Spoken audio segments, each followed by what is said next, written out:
everyone, welcome to DTH Decoding the Hindu. We are here to decode the Hindu for all those examinations where you are needed to be updated with current affairs of national and international importance. Today's lecture is going to be very important, so please watch the video till last. So let's get started. आज है 8 सितंबर. सबसे पहले एक previous year question देखेंगे. Question क्या है? Consider the following: black necked crane, चीता, flying squirrel, snow leopard. Which of the above are naturally found in India? आपको इसका आंसर देना है. इनमें से कौन सा नेचुरली इंडिया में पाया जाता है? ब्लैक नेक्ड क्रेन, चीता, flying squirrel, snow leopard. Options देख लीजिए. 1, 2 and 3 only, 1, 3 and 4 only, 2 and 4 only, 1, 2, 3, 4, मतलब ऑल ऑफ द अबव. इस क्वेश्चन का आंसर अगर आपने कल वाला लेक्चर देखा है तो आप इजीली दे पाएंगे यूजिंग एलिमिनेशन मेथड. और इस क्वेश्चन का आंसर हम वीडियो के लास्ट में भी डिस्कस करेंगे. आपको कमेंट बॉक्स में इसका आंसर जरूर लिखना है. अब एक क्योट देख लेते हैं. क्योट क्या है हमारे पास? Climate change does not respect border, it does not respect who you are, rich or poor, small and big. Therefore, this is what we call global challenges which require global solidarity. किसकी quote है ये?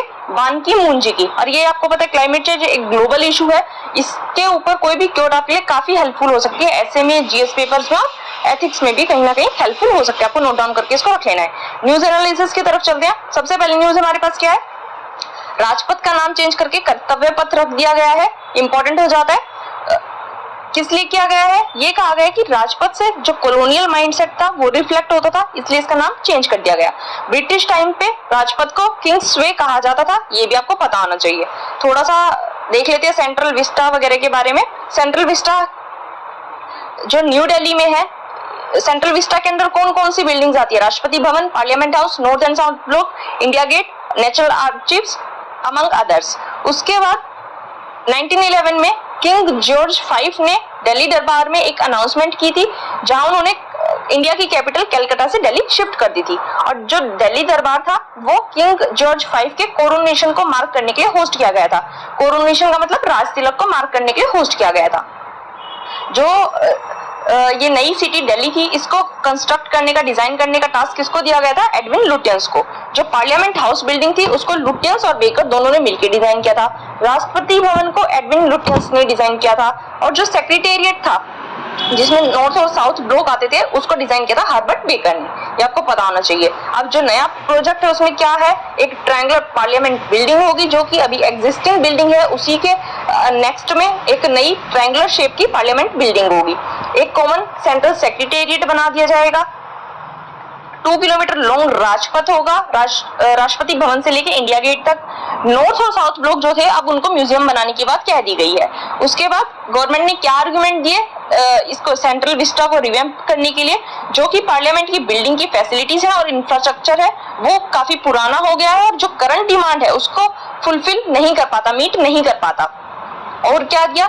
जो government के offices हैं वो different locations पे फैले हुए हैं, जिसकी वजह से इंटर डिपार्टमेंटल कोऑर्डिनेशन नहीं हो पाता है, उस पर असर पड़ता है और अननेसेसरीली ट्रैवलिंग का खर्चा भी होता है, पॉल्यूशन भी बढ़ता है. इन सब से बचाने के लिए ये एक आर्गुमेंट दिया गया है. जो भी एग्जिस्टिंग बिल्डिंग्स है वो क्या हो चुकी हैं? बहुत पुरानी हो चुकी हैं और एक तरह से आउटडेटेड हो चुकी हैं. अब थोड़ा सा देख लेते हैं सेंट्रल विस्टा की जो बिल्डिंग है, पार्लियामेंट हाउस की जो बिल्डिंग है उसका डिजाइन कहां से लिया गया है? ये लिया गया है बीजा मंडल ऑफ विदिशा, मतलब विजय मंदिर है जो विदिशा का मध्य प्रदेश में जो लोकेटेड है उसके डिजाइन पर जो हमारी नई पार्लियामेंट की बिल्डिंग है उसको डिजाइन किया गया है. जो विजय मंदिर है ये भी ट्रायंगुलर शेप का है. उसके डिजाइन से क्लियरली ये विजिबल होता है कि पार्लियामेंट की बिल्डिंग का डिजाइन उससे लिया गया है. ये जो टेम्पल है इसको परमार किंग्स ने बनाया था लेकिन औरंगजेब ने उसको बाद में तुड़वा दिया था. और अब ये टेम्पल जो है ये बीजा मंडल ASI archaeological survey of India के पेट्रोनेज के अंडर है. जो अभी करंट हमारी पार्लियामेंट बिल्डिंग है उसका डिजाइन कहां से लिया गया था? जो मोरेना का 64 योगिनी टेम्पल है उससे. आपको पता होना चाहिए एग्जिस्टिंग पार्लियामेंट बिल्डिंग का जो डिजाइन है वो कहां से लिया गया और नई पार्लियामेंट बिल्डिंग का डिजाइन कहां से लिया गया. इसमें यही इंपॉर्टेंट था. नेक्स्ट आर्टिकल की तरफ चलते हैं. नेक्स्ट आर्टिकल हमारे पास है IT department, income tax department ने 2 थिंक टैंक्स को सर्वे किया है. तो इस आर्टिकल में एज सच हमारे लिए इंपॉर्टेंट कुछ नहीं है, बस सर्च और सर्वे में डिफरेंस क्या होता है ये हम पता कर लेते हैं. इस आर्टिकल में अच्छे से समझाया गया है. सर्च क्या होता है? सर्च एक एग्जॉस्टिव एक्सरसाइज होती है जिसमें क्या होता है जो भी SSCs होते हैं, मतलब जो भी लिंक्ड पर्संस होते हैं उनकी कोई भी लोकेशन हो, ऑफिस लोकेशन हो, उन सभी को चेक किया जाता है और ये जो सर्च है इसमें डॉक्यूमेंट्स, कैश, वैल्यूएबल्स जो भी आइटम्स होती हैं उनको सीज कर लेती है। और सर्वे में क्या होता है, सर्वे का स्कोप काफी लिमिटेड होता है। जो भी एजेंसीज है, जैसे यहाँ आईटी डिपार्टमेंट है, वो क्या करेगी, कमर्शियल ऑफिस को, प्रीमाइसेस को विजिट करेगी only during official hours. Office के आवर्स के दौरान ही कमर्शियल ऑफिस को विजिट करेगी। और कोई भी अगर ट्रांजैक्शन रिकॉर्ड पे उसको डाउट होता है तो वो मांग सकती है उसके बारे में, या फिर जो भी पर्सन्स है, कंसर्न पर्सन्स है, उनसे किसी भी मैटर के ऊपर क्लैरिफिकेशन ले सकती है। इसका मतलब सर्वे जो है एक काफी लिमिटेड स्कोप का एक्शन है और सर्च वाला है वो एक एग्जॉस्टिव हो जाता है। ये आपको पता होना चाहिए डिफरेंस। उसके बाद नेक्स्ट आर्टिकल हमारे पास है, हमें पता है बांग्लादेश की प्राइम मिनिस्टर शेख हसीना जी हमारे यहाँ आई हुई है। काफी सारे टॉपिक्स पे हमें बात करनी है, हम डेली इस आर्टिकल को कवर कर रहे हैं, कुछ ना कुछ आता रहता है। आज मैं केवल जो आज आया है वही बताऊंगी, पुराना वाला मैं रिपीट नहीं करने वाली हूँ। इंडियन साइड ने क्या डिमांड रखी है कि त्रिपुरा की इरिगेशन रिक्वायरमेंट्स को फुलफिल करने के लिए फेनी रिवर के ऊपर बात करना जरूरी है। तो फेनी रिवर के ऊपर एक वाटर शेयरिंग एग्रीमेंट की बात दोनों देश करना चाहते हैं। फेनी रिवर के बारे में देख लेते हैं। फेनी रिवर इंडिया बांग्लादेश का बॉर्डर फॉर्म करती है, साउथ त्रिपुरा डिस्ट्रिक्ट से ओरिजिनेट होती है, फिर सबरूम टाउन में होते हुए बांग्लादेश से फ्लो करते हुए बे ऑफ बंगाल में जाके मिल जाती है। इसकी एक सिग्निफिकेंट ट्राइब्यूटरी है जिसका नाम है मुहुरी, जिसको लिटिल फेनी भी कहा जाता है। डिस्प्यूट का था, दोनों कंट्रीज के बीच में कोई भी वाटर शेयरिंग एग्रीमेंट इस रिवर के ऊपर नहीं है, ये आपको पता होना चाहिए। इसमें यही इंपॉर्टेंट था। नेक्स्ट आर्टिकल की तरफ चलते। नेक्स्ट आर्टिकल हमारे पास है कुछ ड्रॉप आउट स्टूडेंट्स को, कुछ एग्जिस्टिंग स्टडिंग स्टूडेंट्स को पकड़ा गया है ड्रग बस्ट करते हुए, मतलब ड्रग केसेस में पकड़ा गया है। उनमें से एक क्या है, आईआईएम का ड्रॉप आउट है। तो हमारे लिए इंपॉर्टेंट यहाँ 2-3 चीजें हो जाती है पढ़ना। डार्क नेट की हेल्प से वो लोग ड्रग्स में डीलिंग कर रहे थे, तो डार्क नेट के बारे में पढ़ना इंपॉर्टेंट है। ड्रग्स से रिलेटेड हमारे इंडिया में क्या प्रोविजंस है ये पढ़ना इंपॉर्टेंट है। एक बात आई है VoIP, voice over internet protocol की। जो एक्यूज हो रहे हैं वो आजकल VoIP का यूज करके कम्युनिकेट करते हैं, जो ट्रेडिशनल वेज हैं उनको यूज नहीं करते हैं अपनी आइडेंटिटी को छुपाने के लिए, कॉल ट्रैकिंग से बचने के लिए। तो VoIP के बारे में हम पढ़ेंगे। सबसे पहले देख लेते हैं डार्क नेट को। डार्क नेट होता क्या है, सबसे पहले ये देखते हैं कि इंटरनेट जो होता है उसमें 3 लेयर्स होती हैं। फर्स्ट लेयर जो इंटरनेट की होती है वो पब्लिक होती है, मतलब ऐसी साइट जिसको हर कोई यूज कर सकता है और हम मेनली फ्रीक्वेंटली उनको यूज करते हैं, जैसे फेसबुक, ट्विटर, अमेजोन और लिंक्डइन। और ये वाली फर्स्ट लेयर जो है वो पूरे इंटरनेट का केवल 4% कॉन्स्टिट्यूट करती है। सेकेंड लेयर आती है डीप वेब वाली। डीप वेब एक ऐसा नेटवर्क है जहां इनएक्सेसिबल डाटाबेस रखे जाते हैं, मतलब जो प्राइवेट डाटा होगा वो रखा जाएगा और इसको कोई भी एक्सेस नहीं कर सकता सिंपल सर्च इंजन्स की हेल्प से, और ये इसका एक्सेस केवल स्पेसिफिक पर्संस को दिया जाता है। और ऐसे डाटाबेसेस में सेंसिटिव डाटा रखा जाता है, प्राइवेट डाटा रखा जाता है। प्राइवेट डाटा कैसा, जैसे गवर्नमेंट का प्राइवेट डाटा, कोई बैंक का डाटा, क्लाउड डाटा, और इसको पब्लिक की रीच से आउट ऑफ रीच रखा जाता है। थर्ड लेयर जो आती है इंटरनेट की वो होती है डार्क नेट। डार्क नेट को डीप वेब का पार्ट कहा जाता है। डार्क नेट क्या होता है, एक ऐसा नेटवर्क जो कि सारा इनक्रिप्टेड है, मतलब सारा कोडिंग में है। ये एक ऐसी लेयर है इंटरनेट की जो केवल स्पेशल सॉफ्टवेयर यूज करके ही एक्सेस की जा सकती है। स्पेशल सॉफ्टवेयर का नाम आया है टोर या फिर I2P, जिसका मतलब होता है इनविजिबल इंटरनेट प्रोजेक्ट। इसमें क्या होता है, जो भी डार्क वेब पे चीजें प्रेजेंट हैं वो इंटरनेट सर्चेस में आएंगी नहीं, शो ही नहीं करेगा, इसलिए इसमें हाई डिग्री ऑफ एनोनिमिटी पाई जाती है। मतलब एक तरह से एनोनिमसली आप कोई भी काम यहाँ कर सकते हैं। इसलिए ये जो एक्यूज है ये डार्क नेट की हेल्प से ड्रग्स में डील कर रहे थे। अब ड्रग्स से रिलेटेड हमारे इंडिया में क्या प्रोविजंस है। ड्रग मीनेस इंडिया में काफी फैलता हुआ पाया जा रहा है यूथ में, अभी भी यूथ ही है ये जिनके जो ये इशू आया है। अब सबसे इंपॉर्टेंट बात क्या है, इंडिया जो है वो 2 लार्जेस्ट ओपियम प्रोड्यूसिंग रीजन्स के बीच में सैंडविच्ड है। मतलब इंडिया के ईस्टर्न साइड में भी और वेस्टर्न साइड में भी 2 वर्ल्ड के सबसे लार्जेस्ट ओपियम प्रोड्यूसिंग रीजन्स हैं। कौन कौन से हैं, गोल्डन ट्रायंगल और गोल्डन क्रेस्केंट। गोल्डन ट्रायंगल में कौन कौन सी कंट्रीज आती है, थाईलैंड, म्यांमार, वियतनाम और लाओस। गोल्डन क्रेस्केंट में कौन कौन सी आती है, पाकिस्तान, अफगानिस्तान और ईरान। आपको नाम याद होने चाहिए दोनों के। उसके बाद इंडियन गवर्नमेंट ने काफी सारे इनिशिएटिव्स ली हैं इस ड्रग ट्रैफिकिंग प्रॉब्लम से डील करने के लिए कौन कौन से इनिशिएटिव है? एक तो नशा मुक्त भारत अभियान चलाया था 2020 में, जिसको ड्रग्स फ्री इंडिया कैंपेन भी कहा था। इसमें क्या किया गया था, जो कि सबसे ज्यादा वल्नरेबल 272 डिस्ट्रिक्ट्स है हमारी कंट्री के, उनके वहां ड्रग से मुक्त कराने के लिए उनको ये इनिशिएटिव चलाया गया था। Ministry of social justice and empowerment ने एक national action plan for drug demand reduction चलाया था 2018 से 2025 तक के लिए। उसके बाद गवर्नमेंट ने नार्को कोऑर्डिनेशन सेंटर कॉन्स्टिट्यूट किया था नवंबर 2016 में। गवर्नमेंट ने एक फंड भी कॉन्स्टिट्यूट किया है, national fund for control of drug abuse, so that जो भी नार्कोटिक ड्रग्स की इलीगल ट्रैफिकिंग को रोकने के लिए खर्चा होता है वो सारा इस फंड से किया जा सके। जो भी एडिक्ट्स हैं उनको रिहेबिलिटेट करने के लिए जो खर्चा होगा वो भी इसी फंड से जाएगा, और पब्लिक को एजुकेट करने में, ड्रग एब्यूज के खिलाफ पब्लिक को एजुकेट करने में भी जो खर्चा होगा वो इसी फंड से जाएगा। इंटरनेशनल ट्रीटीज कौन कौन सी है जो ड्रग मीनेस को कॉम्बैट करने की बात करती है? सबसे पहले इंडिया ने सभी ऐसी ट्रीटीज को साइन किया हुआ है जो भी ड्रग एब्यूज से रिलेटेड है। कौन कौन सी ट्रीटीज हैं? United Nation convention on narcotic drugs 1961, United Nation convention on psychotropic substances 1971, United Nation convention against illicit traffic and narcotic drugs and psychotropic substances 1988, United Nation convention against transnational organised crime 2000। ये सभी treaties India ने sign की हुई है, ये आपको पता होना चाहिए। अब अगली बात आती है, मैंने आपको बताया जो एक्यूज है वो आपस में कम्युनिकेट करने के लिए या फिर क्लाइंट से कम्युनिकेट करने के लिए VoIP का यूज कर रहे हैं या फिर और कोई प्राइवेट मैसेजिंग एप्स का यूज कर रहे हैं सो दैट उनकी कॉल ट्रैक ना की जा सके। तो VoIP के बारे में देखना हमारे लिए इंपॉर्टेंट हो जाता है। VoIP एक ऐसी टेक्नोलॉजी है जो ब्रॉडबैंड इंटरनेट कनेक्शन की हेल्प से हमें वॉइस कॉल करने के लिए अलाउ करती है। मतलब हम इंटरनेट कनेक्शन की हेल्प से वॉइस कॉल कर सकते हैं, वरना जो रेगुलर मोड है वो क्या है, एनालॉग फोन लाइन से हम फोन करेंगे। अब हम इंटरनेट की हेल्प से भी किसी को वॉइस कॉल कर सकते हैं।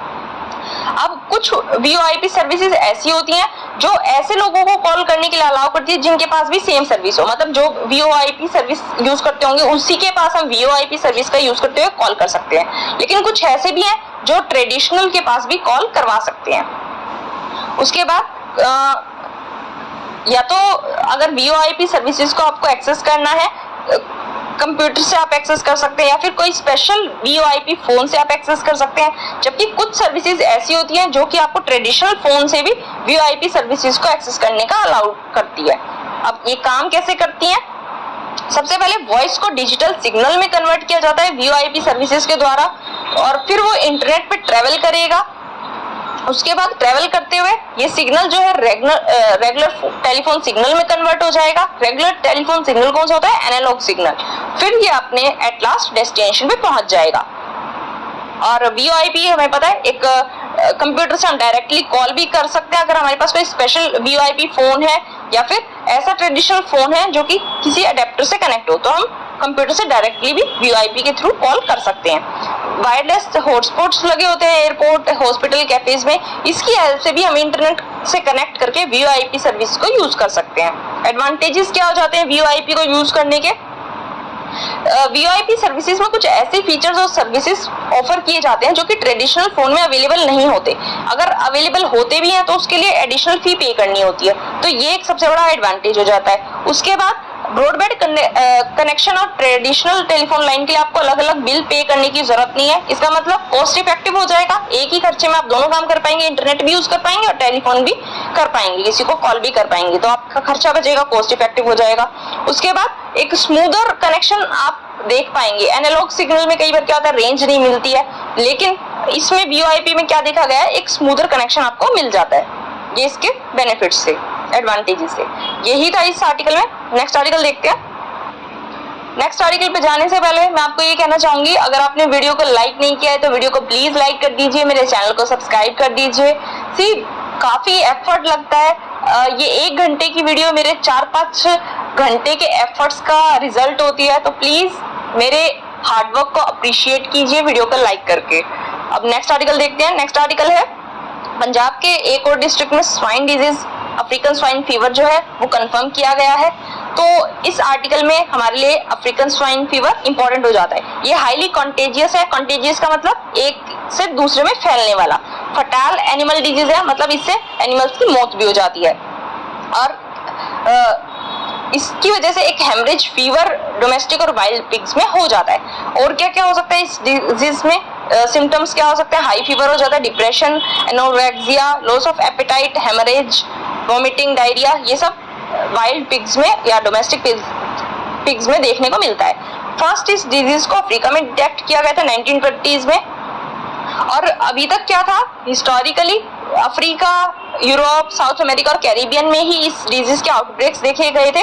लेकिन 2007 के बाद क्या हुआ कि अफ्रीका, एशिया और यूरोप की भी कंट्रीज में काफी सारे केसेस इस डिजीज के मिलने लगे। मोर्टेलिटी इसकी 100% के आसपास है, मतलब जिस भी पिग को ये डिजीज हो जाएगी उसकी मौत 100% के करीब है, हो जाएगी। इस फीवर का कोई भी इलाज नहीं है, इसलिए इसको रोकने का केवल एक इलाज है कि जो एनिमल है उसको मार दिया जाए।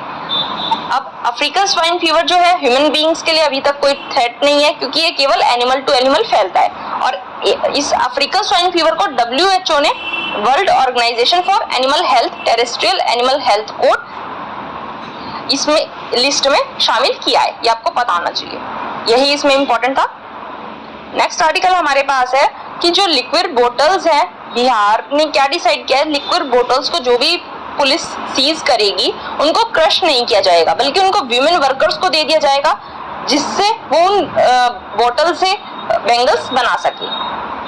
अब इससे होगा क्या? सबसे पहले तो ये किया जा रहा है रूरल लिवलीहुड प्रमोशन प्रोग्राम जीविका के अंडर। तो आपके लिए इंपॉर्टेंट ये हो जाता है, ऑल्दो यूपीएससी में तो मुश्किल है ये क्वेश्चन पूछना, लेकिन स्टेट पीसीएस में पूछ सकता है कि जीविका जो है वो कौन से स्टेट का रूरल लिवलीहुड प्रोग्राम है, तो ये है बिहार का। आपको एक और बता देती हूँ, यूपी का जो रूरल लिवलीहुड प्रोग्राम है उसका नाम है प्रेरणा। प्रेरणा, इस बिहार वाले का नाम है जीविका, यूपी वाले का नाम है प्रेरणा, आपको ध्यान रखना है।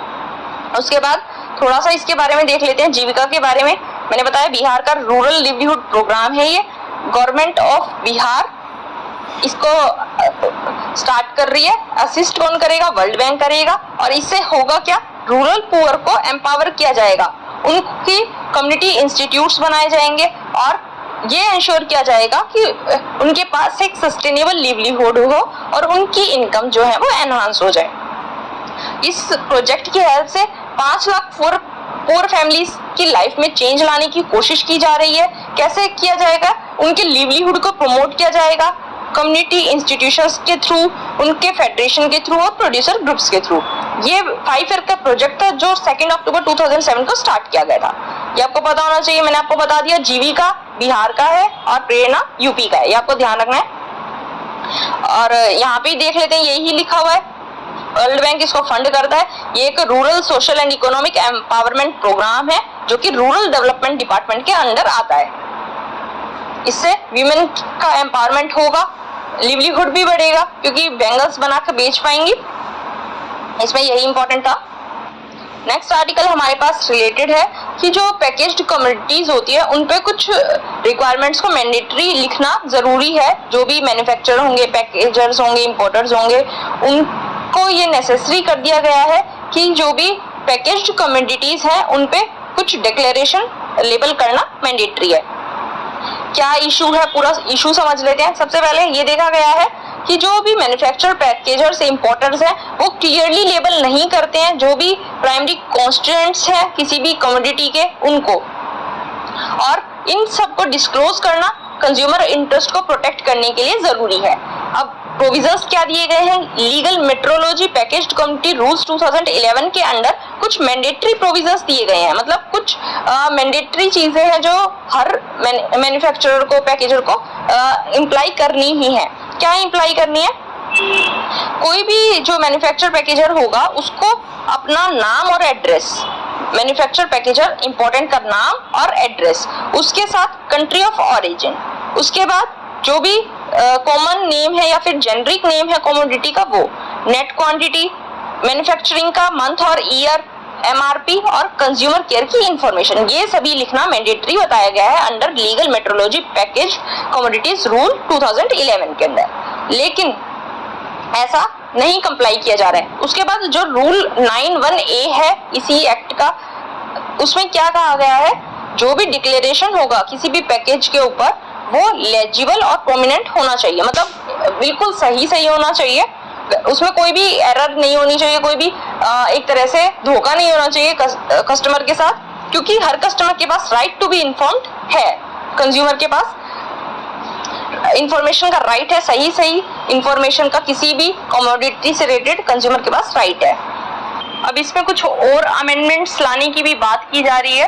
क्या बात की जा रही है कि कंज्यूमर्स जो भी होते हैं वो ब्रांड के क्लेम्स को एक्यूरेट मान लेते हैं, जो भी ब्रांड क्लेम करते हैं उनको नॉर्मली कंज्यूमर्स एक्यूरेट मान लेते हैं, लेकिन मेनली क्या देखा गया है कि ये जो क्लेम्स होते हैं मिसलीडिंग होते हैं, इसलिए क्या कहा गया है जो पैकेज की फ्रंट साइड होगी उस पे यूनिक सेलिंग प्रोपोजिशन का कंपोजिशन परसेंटेज लिखना मस्ट कर देना चाहिए। अब ये यूएसपी क्या है, यूनिक सेलिंग प्रोपोजिशन, इसको यूनिक सेलिंग पॉइंट भी कहा जाता है।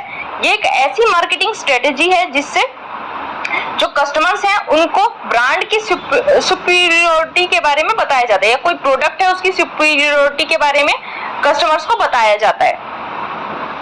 जैसे मैं आपको एग्जांपल देती हूँ,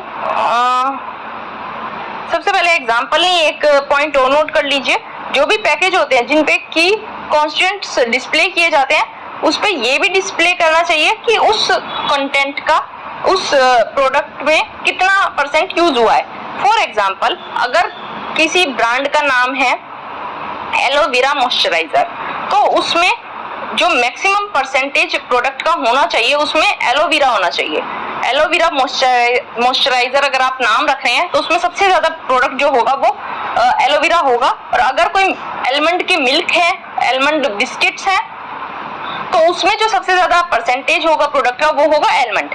अदरवाइज क्या माना जाएगा कि ये जो प्रोडक्ट का नाम कंपनी ने रखा है वो मिसलीडिंग है, मतलब धोखा दे रहा है एक तरह से कंज्यूमर्स को। इसलिए डिपार्टमेंट ऑफ कंज्यूमर अफेयर्स ने ये सजेशन दिया है कि एटलीस्ट 2 प्राइम कंपोनेंट्स का नाम आपको डिस्प्ले करना है पैकेज के फ्रंट साइड पे along with brand name. Brand name के साथ साथ 2 जो प्राइमरी कॉन्स्टेंट्स होंगे उनका नाम फ्रंट साइड पे उनको डिक्लेयर करना होगा।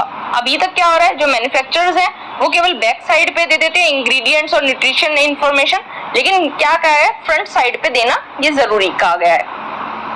एक और सेक्शन को प्रपोज किया गया है अमेंडमेंट को, उसमें क्या कहा गया है, जब किसी कमोडिटी में एक से ज्यादा कांस्टेंट पाए जाएंगे तो फ्रंट साइड पे उन सभी कांस्टेंट्स का क्या होगा, ब्रांड नेम के साथ आपको लिखना होगा। सभी कांस्टेंट्स को पैकेज के फ्रंट साइड में ब्रांड नेम के साथ आपको लिखना है, और उस डिक्लेरेशन में उन सभी का क्वांटिटी, उन सभी का परसेंटेज, कितना प्रोडक्ट में यूज हुआ है वो भी लिखना होगा, और उसी फॉन्ट साइज में लिखना होगा जितना कि यूएसपी में डिक्लेयर किया गया है। मतलब आप ये नहीं है कि बड़ा बड़ा नहीं लिखे, छोटा छोटा लिख दे जो कि विजिबल ही ना हो, ऐसा नहीं करना है। और जो मैकेनिकल और इलेक्ट्रिकल कमोडिटीज है उसको इस रूल से एक्सक्लूड करने के लिए कहा गया है।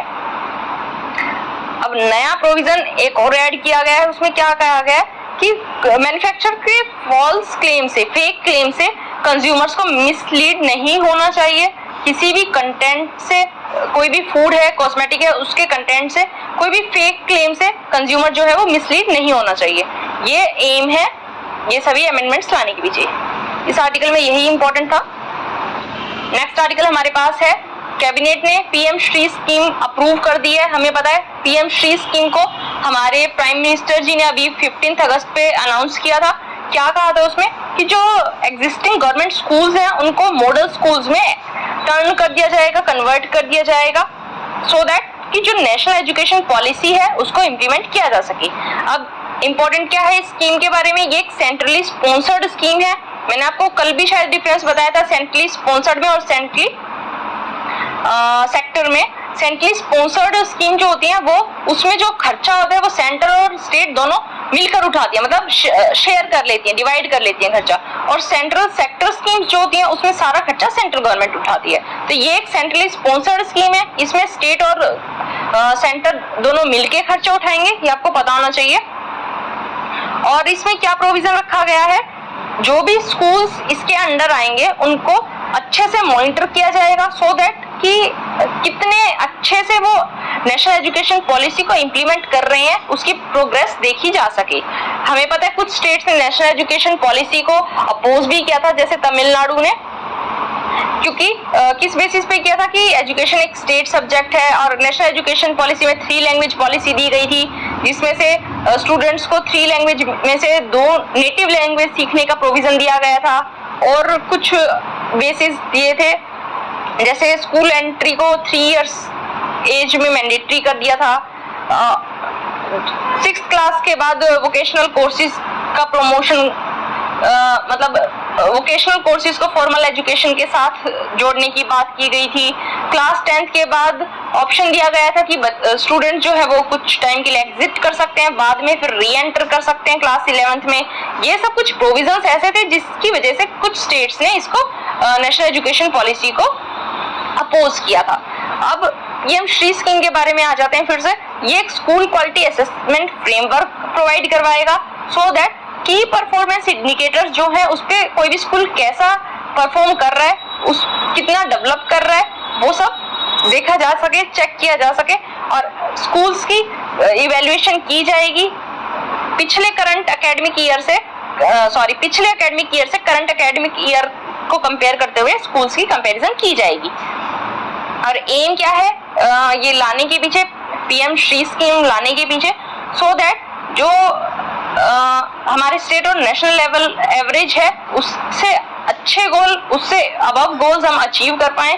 जो स्कूल्स हैं उनको हायर एजुकेशन इंस्टीट्यूशन से लिंक कर पाएं, लोकल एंटरप्रेन्योर्स इकोसिस्टम से स्कूल्स को लिंक कर पाएं सो दैट स्टूडेंट्स जो हैं वो हमारे इंडिया के हेरिटेज को समझ पाएं, भारत की वैल्यूज पे प्राउड कर पाएं और अपनी ड्यूटीज समझ पाएं कि एक रिस्पॉन्सिबल सिटीजन की और सोसाइटी के टुवर्ड्स और नेशन के नेशन के टुवर्ड्स क्या ड्यूटीज हैं, ये सभी चीजें बच्चे समझ पाएं। ये इसका एम है पीएम श्री स्कीम का। नेक्स्ट आर्टिकल की तरफ आ जाते हैं। नेक्स्ट आर्टिकल हमारे पास रिलेटेड है जो इलेक्शन कमीशन ऑफ इंडिया, इसने 111 रजिस्टर्ड अनरिकॉग्नाइज्ड पॉलिटिकल पार्टीज को डिलीट किया था। ये आई थिंक 2-3 महीने पहले किया था, ये फिर से आया है न्यूज में। इंपॉर्टेंट हो जाता है हमारे पास कि कुछ ऐसी पॉलिटिकल पार्टीज मिली थी जो रजिस्टर्ड अनरिकॉग्नाइज्ड थी इलेक्शन कमीशन के अंडर, वो रजिस्टर्ड अनरिकॉग्नाइज्ड पॉलिटिकल पार्टीज थी लेकिन वो एग्जिस्ट करती ही नहीं थी, मतलब नॉन एग्जिस्टेंट थी और उनको ये सस्पेक्ट किया गया कि टैक्स इवेजन के लिए इनको बनाया गया है। इसलिए हमारे लिए इंपॉर्टेंट हो जाता है सबसे पहले ईसीआई के बारे में पढ़ना। इलेक्शन कमीशन ऑफ इंडिया एक परमानेंट, इंडिपेंडेंट और कॉन्स्टिट्यूशनल बॉडी है, कॉन्स्टिट्यूशन के द्वारा इसे बनाया गया है।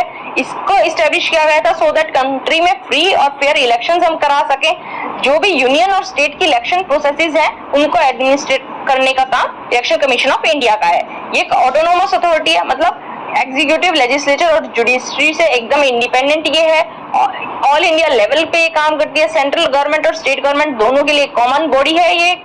और जो हमारे कॉन्स्टिट्यूशन के आर्टिकल 324 से 329 है वो सभी इन्हीं के इलेक्शन कमीशन के मेंबर्स की पावर, फंक्शन, टेन्योर, एलिजिबिलिटी, इन सब के बारे में बात करता है। अब ये जो इलेक्शन कमीशन ऑफ इंडिया है ये 2 टाइप के इलेक्शन करवाती है, एक तो डायरेक्ट इलेक्शन और दूसरा इनडायरेक्ट इलेक्शन। डायरेक्ट इलेक्शन किस किस के लिए होते हैं? पार्लियामेंट के लिए और स्टेट लेजिस्लेचर के लिए। इनडायरेक्ट वाले होते हैं प्रेसिडेंट और वाइस प्रेसिडेंट के इलेक्शन के लिए। इलेक्शन कमीशन ऑफ इंडिया में कौन कौन होते हैं, कंपोजिशन कैसे होता है इसका, आर्टिकल 324 है जो हमारे कॉन्स्टिट्यूशन का, उसमें बताया गया है कि इलेक्शन कमीशन का कॉन्स्टिट्यूशन कंपोजिशन कैसे किया जाएगा। तो ईसीआई में एक चीफ इलेक्शन कमिश्नर होंगे और उतने अदर इलेक्शन कमिश्नर्स होंगे जितना president time to time fix करते रहेंगे। मतलब प्रेसिडेंट के पास पावर है कि इलेक्शन कमिश्नर कितने होंगे वो डिसाइड करना। 1950 से लेके 1989 तक क्या था, ये एक सिंगल मेंबर बॉडी थी जिसमें केवल चीफ इलेक्शन कमिश्नर पाए जाते थे। लेकिन 1989 में प्रेसिडेंट ने 2 मोर इलेक्शन कमिश्नर्स को इसमें अपॉइंट कर दिया और आज इलेक्शन कमीशन एक मल्टी मेंबर बॉडी है जिसमें 3 इलेक्शन कमिश्नर्स मिलते हैं। एक तो चीफ इलेक्शन कमिश्नर है, दूसरे 2 सिंपल इलेक्शन कमिश्नर्स है। अपॉइंट कैसे किया जाता है इन्हें? दोनों को चीफ इलेक्शन कमिश्नर और इलेक्शन कमिश्नर दोनों को प्रेसिडेंट ऑफ इंडिया अपॉइंट करते हैं। अगर ये मल्टी मेंबर बॉडी है तो चीफ इलेक्शन कमिश्नर जो है वो इलेक्शन कमीशन के चेयरमैन के रूप में एक्ट करेंगे। अगर चीफ इलेक्शन कमिश्नर और बाकी जो अदर इलेक्शन कमिश्नर्स हैं उनके बीच में डिफरेंस ऑफ ओपिनियन हो जाता है तो जो मैटर होगा वो मेजॉरिटी से डिसाइड किया जाएगा। प्रेसिडेंट इलेक्शन कमीशन के साथ कंसल्ट करके ही रीजनल कमिश्नर्स को अपॉइंट करते हैं। ये आपको पता होना चाहिए। सर्विस की कंडीशंस क्या है, प्रेसिडेंट ही फिक्स करेंगे सर्विस की कंडीशन और इनके टेन्योर को, और ये उतना ही सेम स्टेटस और सेम सैलरी पर्क्स एंजॉय करते हैं जितना कि एक सुप्रीम कोर्ट के जज को मिलता है। फिक्स टेन्योर इनका 6 इयर्स रखा गया है या फिर up to 65 years of age, जो भी जल्दी होगा। ये किसी भी टाइम रिजाइन कर सकते हैं, अपना रेजिग्नेशन लेटर प्रेसिडेंट को दे सकते हैं, या फिर इन्हें अपनी टर्म से पहले भी, टर्म के बीच में भी रिमूव किया जा सकता है। कैसे रिमूव किया जा सकता है, क्या प्रोसीजर है उसका? 2 ग्राउंड्स दिए गए हैं, प्रूव्ड मिसबिहेवियर और इनकैपेसिटी। और कैसे रिमूव किया जाता है?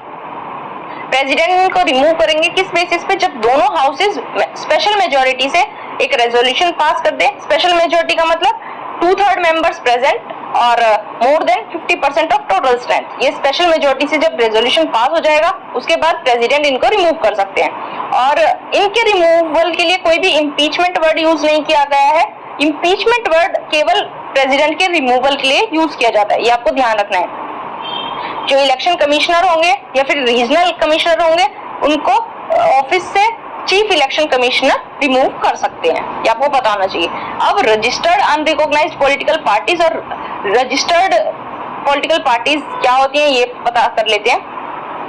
इनकी तो बात यहाँ इस आर्टिकल में हो रही है रजिस्टर्ड अनरिकॉग्नाइज्ड पॉलिटिकल पार्टीज की।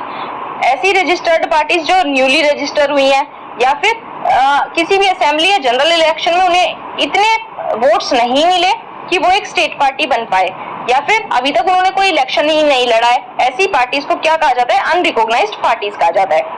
और ऐसी पार्टीज रिकॉग्नाइज्ड पार्टीज की तरह सभी बेनिफिट्स नहीं उठा पाती। रिकॉग्नाइज्ड पॉलिटिकल पार्टी कौन सी हो जाती है? जो कि या तो कोई नेशनल पार्टी हो या कोई स्टेट पार्टी हो। और उसके लिए कंडीशंस क्या दी गई हैं रिकॉग्नाइज्ड पॉलिटिकल पार्टी बनने के लिए? स्टेट या नेशनल लेवल पे अगर किसी पार्टी ने minimum percentage of valid vote secure कर लिया है या फिर कुछ certain number of seats secure कर ली हैं तो उसको रजिस्टर्ड पॉलिटिकल पार्टी का दर्जा दे दिया जाएगा। जो रिकॉग्निशन है ये इलेक्शन कमीशन ग्रांट करता है पार्टीज को जब उनके पास कुछ सर्टेन परसेंटेज ऑफ वोट हो जाते हैं या फिर सीट्स को एलोकेट कर लेते हैं।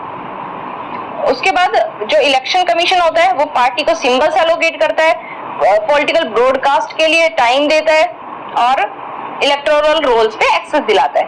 ये सभी प्रिविलेजेस होते हैं जो कि रिकॉग्नाइज्ड पॉलिटिकल पार्टी को दिए जाते हैं।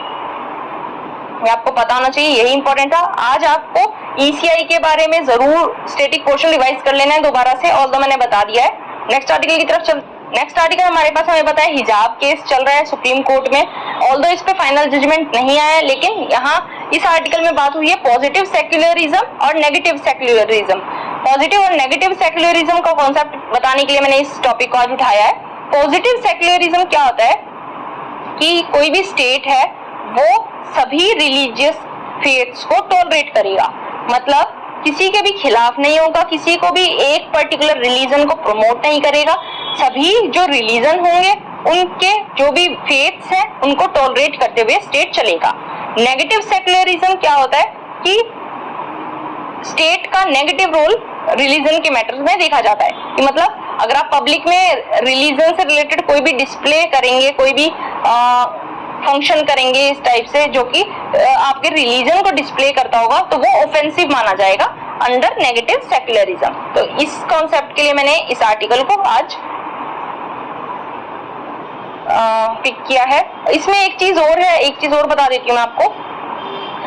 अभी बात चल रही है, ऑल्दो फाइनल जजमेंट इस पे नहीं आया है, कि हर किसी के पास राइट है कि उसको रिलीजन के ग्राउंड पे डिस्क्रिमिनेट ना किया जाए। उसके बाद ये भी राइट है कि अपने रिलीजन के जो फेथ्स हैं उनको फॉलो कर पाए। केवल 3 सर्कमस्टांसेस ऐसे हैं जिसमें स्टेट जो है वो रेस्ट्रिक्ट कर सकती है किसी भी पर्सन को। पहला क्या कहा गया है कि अगर स्टेट को पब्लिक ऑर्डर को प्रोटेक्ट करना है, मोरालिटी या फिर हेल्थ को प्रोटेक्ट करना है उस बेसिस पे। सेकंड क्या कहा गया है, किसी के फंडामेंटल राइट को प्रोटेक्ट करना है उस बेसिस पे।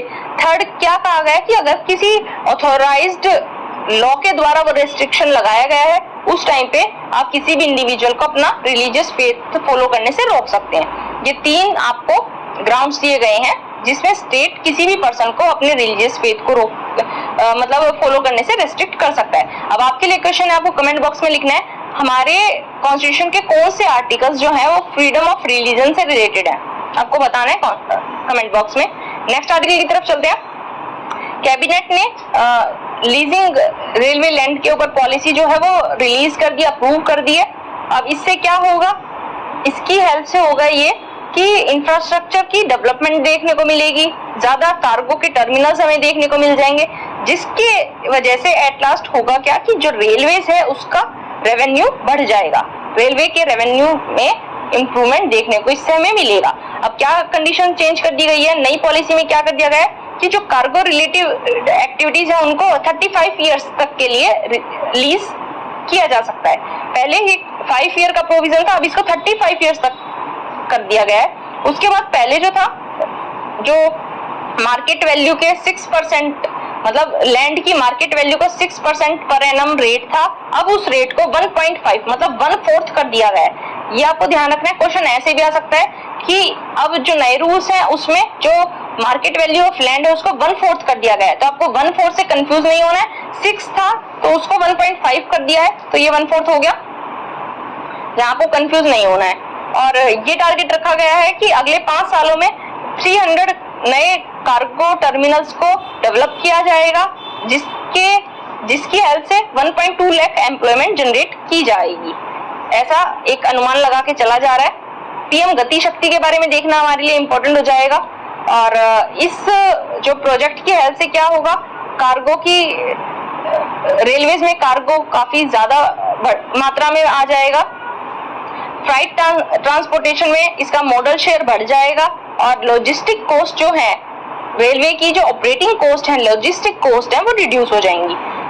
पीएम गति शक्ति के बारे में देखना इंपॉर्टेंट है।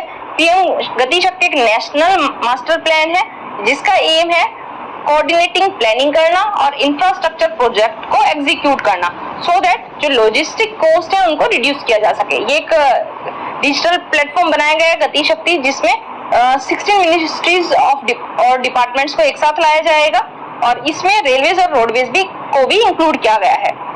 मैंने आपको बताया कि इंफ्रास्ट्रक्चर कनेक्टिविटी प्रोजेक्ट्स को कोऑर्डिनेट करने के लिए इसको लाया गया है।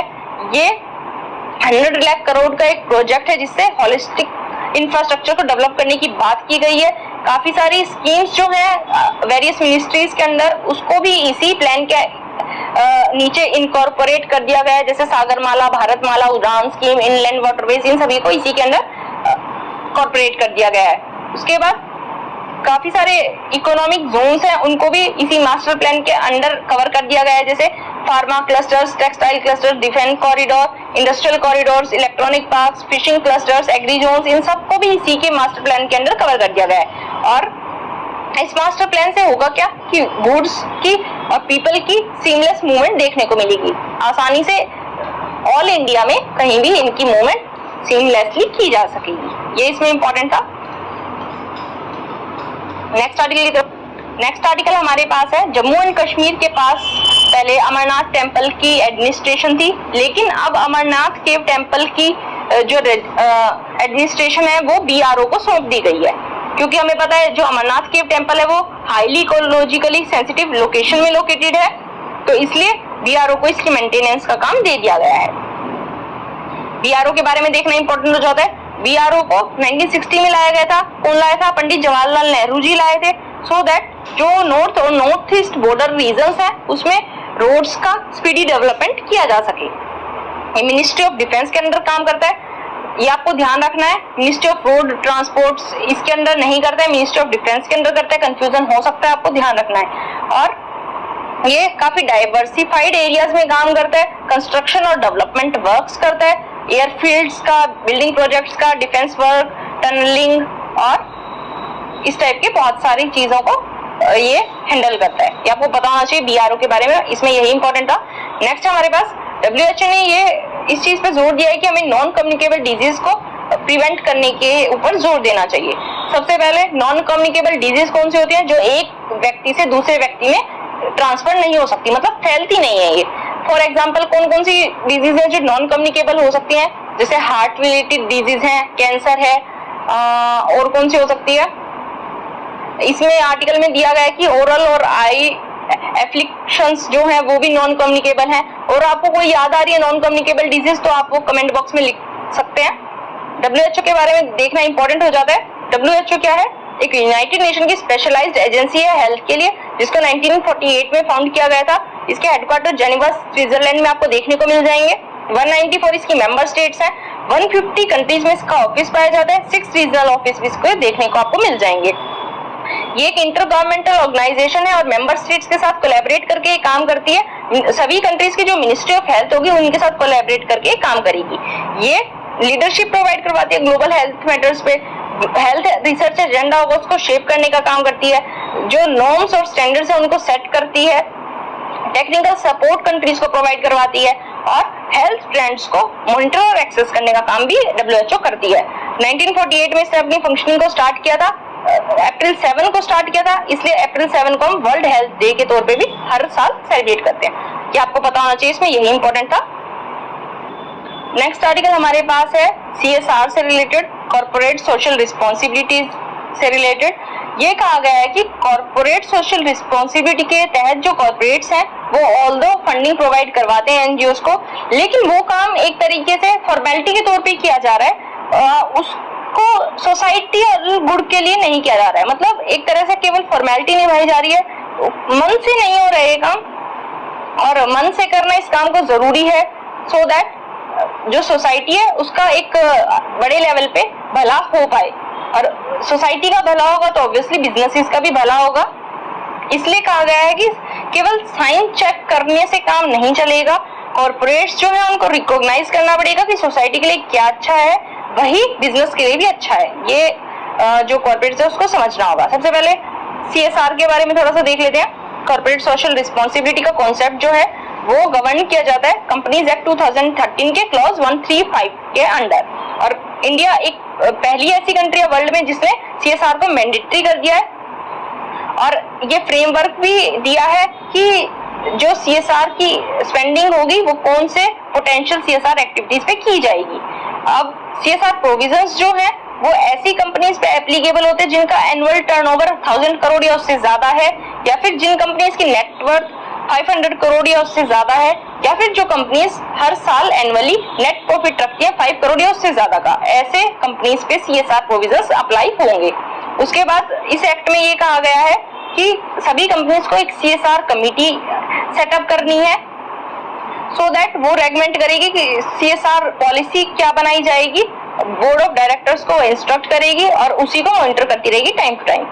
इस एक्ट में कंपनीज को अपना एवरेज नेट प्रॉफिट का 2% CSR पे CSR एक्टिविटीज पे स्पेंड करने के लिए एनकरेज किया जाने की बात की गई है। ये आपको पता होना चाहिए। अब इस आर्टिकल में देख लेते हैं क्या कहा गया है। NGOs की बात की गई है। NGOs ने काफी अच्छा काम किया है। कोविड-19 के टाइम पे एक हेल्पिंग हैंड के तौर पे ये उभर कर आए हैं। ये कहा गया है कि NGO के जो एजुकेशन आउटकम्स हैं उनके लिए फंडिंग्स मिल जाती है, जैसे बुक्स के लिए, ऑनलाइन रिसोर्सेज के लिए, टीचर ट्रेनिंग के लिए, करिकुलम डिजाइन, इन सब के लिए NGOs को फंडिंग मिल जाती है। लेकिन NGOs के अदर एक्सपेंसिव भी होते हैं, और जो लॉन्ग टर्म में अचीव करने वाले गोल्स हैं उनको अचीव करने के लिए भी NGOs के पास काफी अदर एक्सपेंसिव की लिस्ट होती है। उन्हें एडमिनिस्ट्रेटिव और सपोर्ट एक्सपेंसेस भी पे करने होते हैं जो कि किसी भी प्रोग्राम से टाई नहीं किए जाते हैं। मतलब जैसे रेंट जो NGOs देंगे, इलेक्ट्रिसिटी बिल देंगे, टेक्नोलॉजी या फिर ह्यूमन रिसोर्स का जो कॉस्ट है उसके लिए उन्हें कोई इंसेंटिव नहीं मिलता है।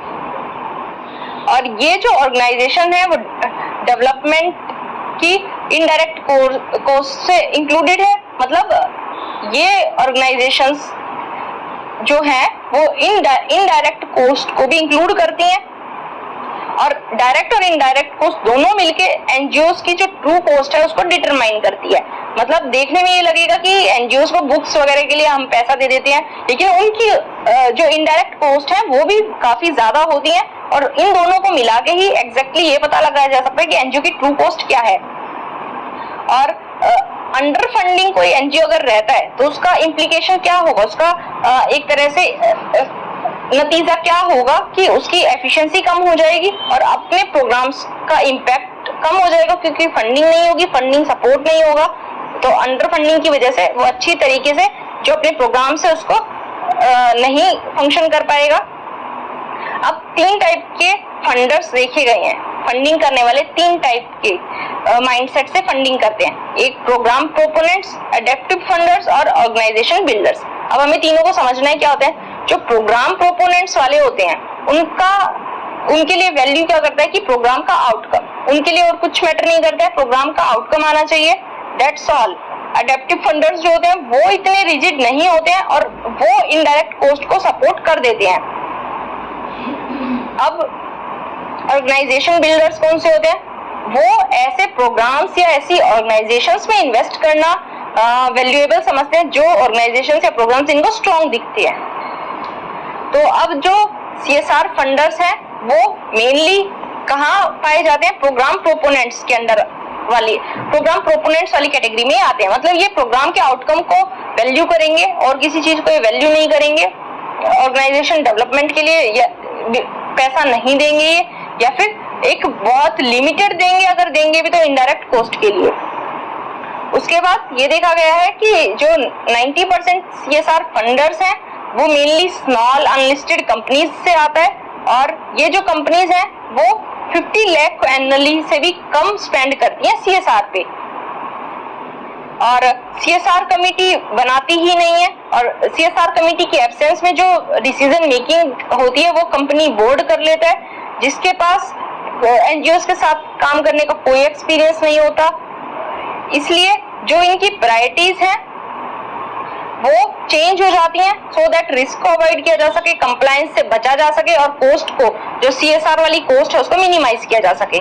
इसलिए ये लोग CSR कमेटी को अपॉइंट ही नहीं करते हैं। उसके बाद क्या वे आउट हो सकता है, चेंज कैसे लाया जा सकता है? कंपनीज जो है साथ में पूल करके अपने रिसोर्सेज को CSR के लिए अलाइन कर सकती हैं या फिर प्रोफेशनल्स को हायर किया जा सकता है जिनके पास एक्सपीरियंस है NGOs के साथ काम करने का, सो दैट इस सिचुएशन को थोड़ा ठीक किया जा सके।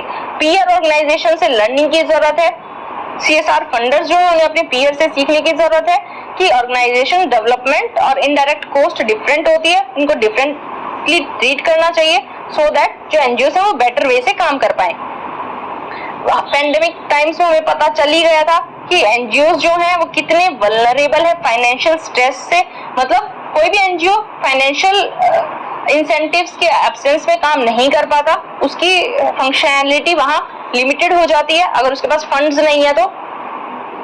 अब ये तो सभी को पता है कि CSR प्रोग्राम्स जो हैं वो NGO रिजर्व्स को कॉन्टिन्यूसली कंट्रीब्यूट नहीं कर सकते, लेकिन इनडायरेक्ट कॉस्ट और ऑर्गेनाइजेशन डेवलपमेंट को कवर करके ये इनसे फाइनेंशियल प्रेशर को थोड़ा सा कम कर सकते हैं और ऑर्गेनाइजेशंस को थोड़ा सा रेजिलिएंट बना सकते हैं कि वो फाइनेंशियल हार्डशिप्स के टाइम में थोड़ा सा बेटर परफॉर्म कर पाए। इसलिए आइडिया क्या दिया गया है कि केवल चेक साइन करने से कुछ नहीं होगा। इंडियन सोसाइटी के लिए क्या अच्छा है वही बिजनेस के लिए अच्छा है, कॉर्पोरेट्स को ये समझने की जरूरत है। यही था इस आर्टिकल में। ऑल्दो थोड़ा सा अंडरस्टैंडिंग का टॉपिक था, ये आई थिंक एस्से का बन सकता है टॉपिक या फिर एथिक्स में आपको टॉपिक बन सकता है, इसलिए जस्ट एक आपको अंडरस्टैंडिंग इसकी लेनी थी। अब नेक्स्ट आर्टिकल हमारे पास है वो है इंडिया के लिए US का इम्पोर्टेंस कितना नेसेसरी है, इस बारे में आर्टिकल है। अब कहा गया है कि US के साथ मिलके एक जॉइंट स्पेस एक्सरसाइज करने का अब टाइम आ गया है। क्या है बात, हमें पता है इंडिया US की मिलिट्री एक्सरसाइज होगी औली उत्तराखंड में अक्टूबर में, जो कि 95 किलोमीटर अवे है लाइन ऑफ एक्चुअल कंट्रोल से। तो इसमें 3 चीजें होंगी इस एक्शन से। पहला क्या होगा, ये जो एक्ट है इससे इंडिया की डिफेंस पार्टनरशिप US के साथ स्ट्रॉन्ग हो जाएगी। सेकंड क्या होगा, ये हमारा जो कॉमन एडवर्सरी है दोनों कंट्रीज का, इंडिया और US का कॉमन एडवर्सरी कौन है, चाइना, उसको एक स्ट्रॉन्ग मैसेज जाएगा कि हम दोनों मिलके काम कर रहे हैं, वो डरेगा। थर्ड क्या है कि जो क्वाड है उसके ऊपर भी इसका रिपल इफेक्ट आएगा। क्वाड में कौन कौन सी कंट्रीज हैं, इंडिया, US और 2 कौन सी कंट्रीज हैं, जल्दी से कमेंट बॉक्स में आपको लिख देना है। अब बात क्या आई है, स्पेस की बात आई है। स्पेस भी एक मिलिट्री डोमेन हो सकता है, ये वेल एक्सेप्टेड फैक्ट हो चुका है। 2019 में US ने स्पेस फोर्स को एज ए ब्रांच एस्टेब्लिश कर लिया था under department of air force. उस टाइम पे केवल वर्ल्ड में वही ऐसी इंडिपेंडेंट स्पेस फोर्स थी 2019 में। और इंडिया में ये क्या सिनेरियो पाया गया है कि जो स्पेस से रिलेटेड जो भी ज्यूरिसडिक्शन है वो केवल और केवल इसरो के हाथों पाया गया है। लेकिन इसमें थोड़ा चेंज होता पाया गया इस ट्रेंड में, जब हमने 2019 में एंटी सैटेलाइट टेस्ट कर लिया अंडर मिशन शक्ति।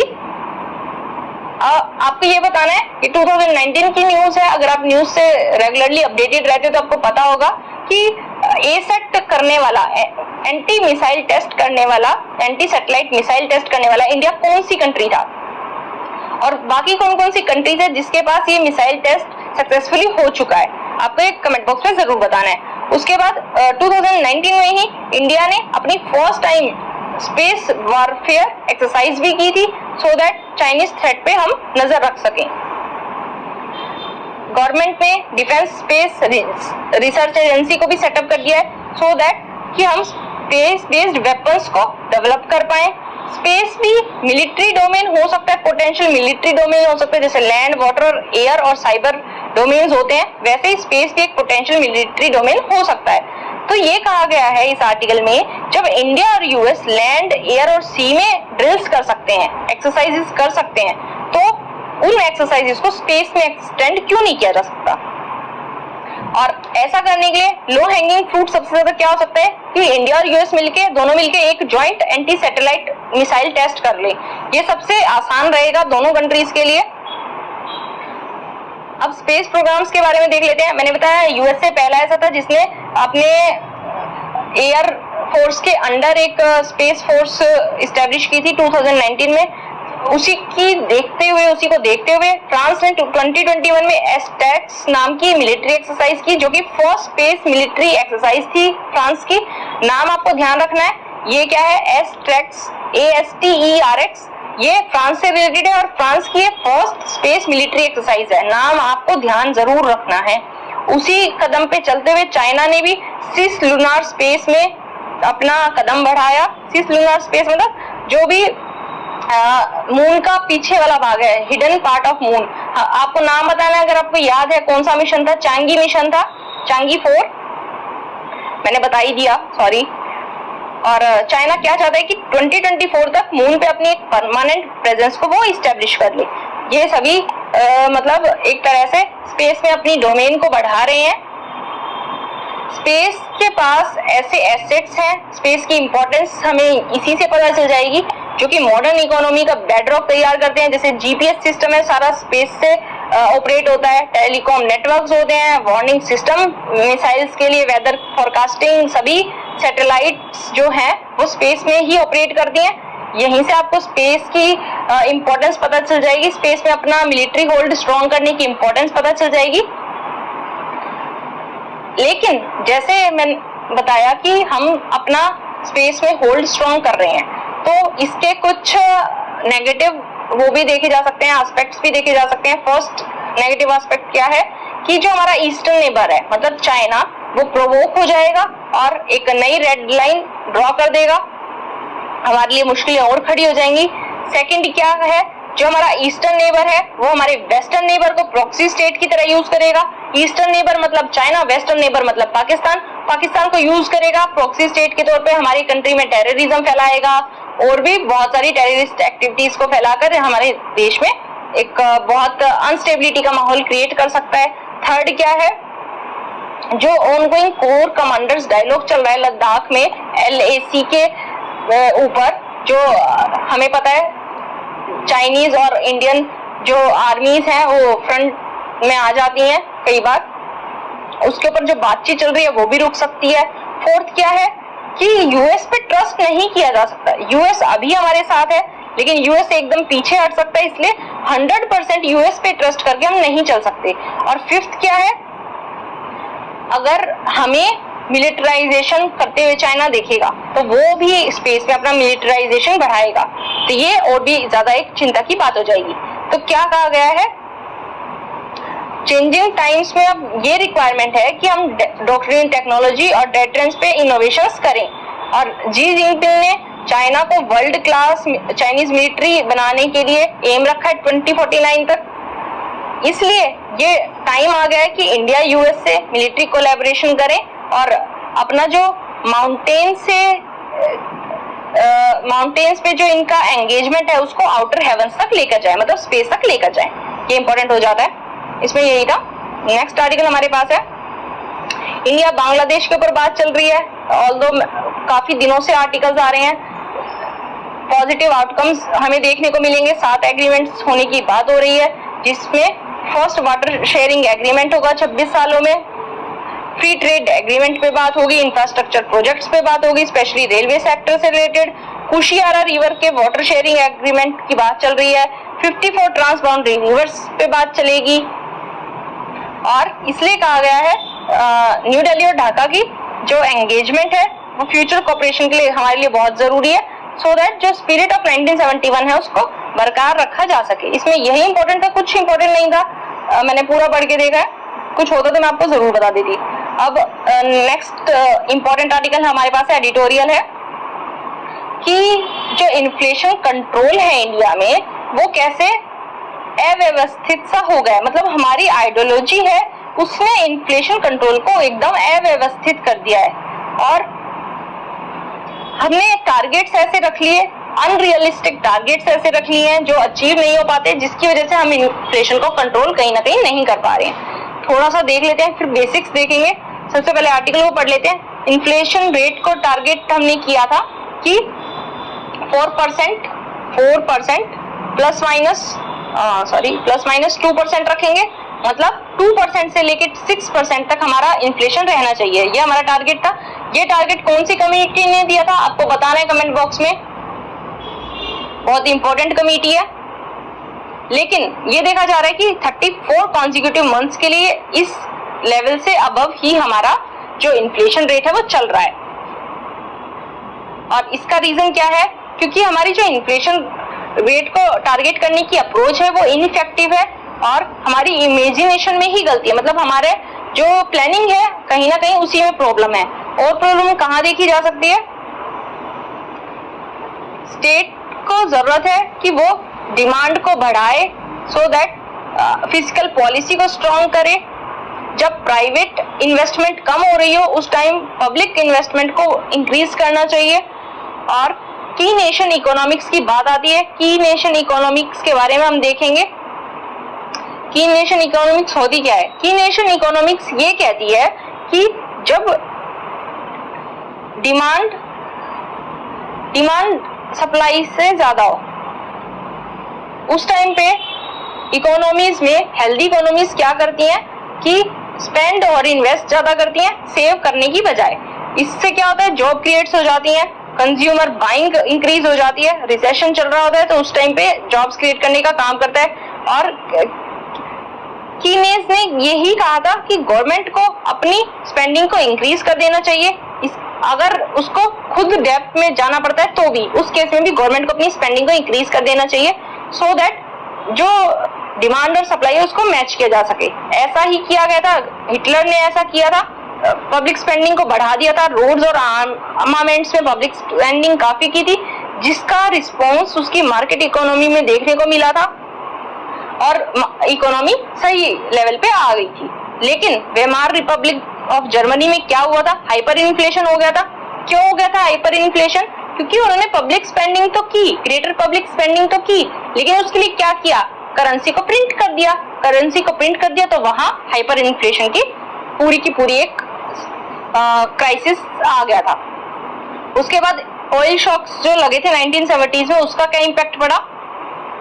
की नेशन प्रिंसिपल वॉर के बाद 1945 के बाद अच्छे से काम कर रहा था, लेकिन जब ऑयल शॉक्स लगे तो उसके बाद क्या हुआ? जो लिविंग स्टैंडर्ड्स लोगों के बढ़ते हुए दिखाई दे रहे थे एकदम से खत्म हो गए। मतलब उसमें एक अनप्रेसिडेंट राइज जो देखने को मिल रहा था वो एकदम खत्म होता पाया गया। जो पेट्रोलियम एक्सपोर्ट करने वाली कंट्रीज थी उन्होंने ऑयल का प्राइस बढ़ा दिया और इसकी वजह से ऑयल की डिमांड भी खत्म हो गई और इसकी वजह से उन कंट्रीज में इन्फ्लेशन आ गया। अब टर्म आई है स्टैग्फ्लेशन, हाइपर इन्फ्लेशन, इन सभी टर्म्स को हम समझेंगे अभी। पहले इन्फ्लेशन टारगेटिंग देख लेते हैं। इन्फ्लेशन टारगेटिंग कैसे की जाती है? जो पब्लिक पॉलिसी किसी भी कंट्री की होती है उसको अनएम्प्लॉयमेंट को टारगेट नहीं करना चाहिए, उसको टारगेट करना चाहिए केवल और केवल फोकस करना चाहिए इन्फ्लेशन पे, क्योंकि अनएम्प्लॉयमेंट पे टारगेट करने से होगा क्या कि इकोनॉमी डिस्टेबलाइज हो सकती है। इसलिए ये जो अरेंजमेंट किया जाएगा उसको कहा जाएगा इन्फ्लेशन टारगेटिंग, जिसका एम क्या होगा कि जो सेंट्रल बैंक है वो इन्फ्लेशन को कंट्रोल करे, उसको ट्यून में रखे बाय मूविंग इंटरेस्ट रेट को बढ़ाकर घटाकर इन्फ्लेशन को टारगेट में रखे। और जो सेंट्रल बैंक है किसी भी कंट्री के वो इन्फ्लेशन को कंट्रोल करने के कैपेबल भी हैं और इसी के लिए वो डिवोट भी रहते हैं कि इन्फ्लेशन को किसी भी कंट्री में कंट्रोल किया जा सके। और इंडिया में अभी क्या सिनेरियो चल रहा है, जो इन्फ्लेशन रेट है वो जो टारगेट हमने अनाउंस कर रखा है उसके 4 गुना आ रहा है। तो आप देख सकते हैं कितनी ज्यादा महंगाई हमारी कंट्री में देखने को मिलती है। और हमें पता है सेंट्रल बैंक के पास ना ही पेट्रोल का ना ही व्हीट का स्टॉक होता है, इसलिए कमोडिटी प्राइस को सेंट्रल बैंक डायरेक्टली इन्फ्लुएंस कभी नहीं कर सकता। ये बात पब्लिक को भी अच्छे से पता होती है। और इंडिया में अगर हमें इन्फ्लेशन को कंट्रोल करना है तो मैक्रो इकोनॉमिक पॉलिसी के लिए एजेंसीज को रिस्पॉन्सिबल होना होगा। जो भी मतलब रियलिस्टिक टारगेट्स हैं उनको रखना होगा सो दैट उनको अचीव किया जा सके। अनरियलिस्टिक टारगेट्स को रख के हम जो है वो इन्फ्लेशन कंट्रोल कभी नहीं कर पाएंगे। अब आपको टर्म्स पता होनी चाहिए, इंपॉर्टेंट टर्म्स है। इन्फ्लेशन है, इन्फ्लेशन क्या होता है कि वेरियस जो गुड्स एंड सर्विसेज है किसी भी इकोनॉमी की एक पीरियड ऑफ टाइम में उनका ओवरऑल प्राइस इंक्रीज हो जाए तो उसे कहते हैं इन्फ्लेशन। मतलब किसी भी गुड एंड सर्विसेज के टाइम के दौरान अगर प्राइसेस बढ़ जाएं उसको इन्फ्लेशन कहेंगे। हाइपर इन्फ्लेशन क्या होता है? हाइपर इन्फ्लेशन होता है जब इन्फ्लेशन का रेट काफी फास्ट हो, फास्ट राइजिंग इन्फ्लेशन को हाइपर इन्फ्लेशन कहा जाता है। स्टैग्फ्लेशन क्या होता है? स्टैग्फ्लेशन होता है कि इन्फ्लेशन तो बढ़ रहा है लेकिन इकोनॉमी जो है वो काफी स्लोली ग्रोथ कर रही है और एम्प्लॉयमेंट जो है वो अनएम्प्लॉयमेंट जो है वो काफी ज्यादा हाई है। इन्फ्लेशन काफी बढ़ रहा है, ग्रोथ स्लो है और अनएम्प्लॉयमेंट हाई है। डिफ्लेशन क्या होता है? डिफ्लेशन का मतलब है इन्फ्लेशन का उल्टा डिफ्लेशन। इन्फ्लेशन में होता है जब प्राइसेस गुड्स एंड सर्विसेज का बढ़ जाए, यहाँ प्राइसेस घट जाए, उस केस में इसको डिफ्लेशन कहा जाएगा। और ऐसा कब होता है? जब मनी सप्लाई काफी ज्यादा हो जाए, उस केस में डिफ्लेशन देखा जा सकता है। डिसइन्फ्लेशन क्या होता है? डिसइन्फ्लेशन होता है इन्फ्लेशन का स्लो रेट, मतलब प्राइस इन्फ्लेशन जो है उसका टेम्परेरीली जो पेस है वो स्लो हो जाए, उस कंडीशन को हम कहेंगे डिसइन्फ्लेशन। और ये शॉर्ट टर्म के लिए होता है। आई होप आपको समझ में आया होगा। अब अपने वोकैबुलरी की तरफ चलते हैं। न्यूज एनालिसिस कंप्लीट हो गया है। वोकैबुलरी के लिए हमारे पास 2 वर्ड्स हैं। साइफॉन्ड ऑफ, साइफॉन्ड ऑफ का मतलब है चुरा लिया गया। दूसरा वर्ड है मडल, मडल मतलब अव्यवस्थित। साइफॉन्ड ऑफ चुरा लिया गया, मडल मतलब अव्यवस्थित। ये दोनों आपको याद करने हैं, वोकैबुलरी आपकी धीरे धीरे इंप्रूव हो जाएगी। अब आज का क्वेश्चन था वो देख लेते हैं। Consider the following: black necked crane, चीता, फ्लाइंग स्क्वेरल, स्नो लियोपार्ड। इनमें से कौन कौन से नेचुरली इंडिया में पाए जाते हैं? अभी हमने कल ही चीता की बात की है। क्या बात की है कि चीता इंडिया में से 1952 में एक्सटिंक्ट हो गए थे। 1952 में एक्सटिंक्ट हो गए थे। इसका मतलब चीता नहीं मिलते नेचुरली इंडिया में, इसलिए इनको रीइंट्रोड्यूस किया जा रहा है। तो अगर हम सेकंड को हटा दें, 2 को हटा दें, तो हमें पता है फर्स्ट ऑप्शन में 2 है, इसको हटा दिया। सी में 2 है, इसको हटा दिया। डी में 2 है, इसको हटा दिया। तो आंसर हमारे पास क्या आया? बी। इस क्वेश्चन का आंसर क्या होगा? बी। सी, आपको इन तीनों के बारे में नहीं पता था बाकी, लेकिन आपको केवल चीता के बारे में पता था, तो भी आपने क्वेश्चन सॉल्व कर लिया। तो हमें गैस वर्क लगाना है, स्मार्ट गैस वर्क करना है, एलिमिनेशन मेथड का यूज करते हुए क्वेश्चंस को सॉल्व करना है। तो आज का लेक्चर यहीं तक था। अगर आपको लेक्चर हेल्पफुल लगता है तो आपको वीडियो को लाइक जरूर करना है, चैनल को सब्सक्राइब करना है और वीडियो को ज्यादा से ज्यादा शेयर करना है। Thank you so much.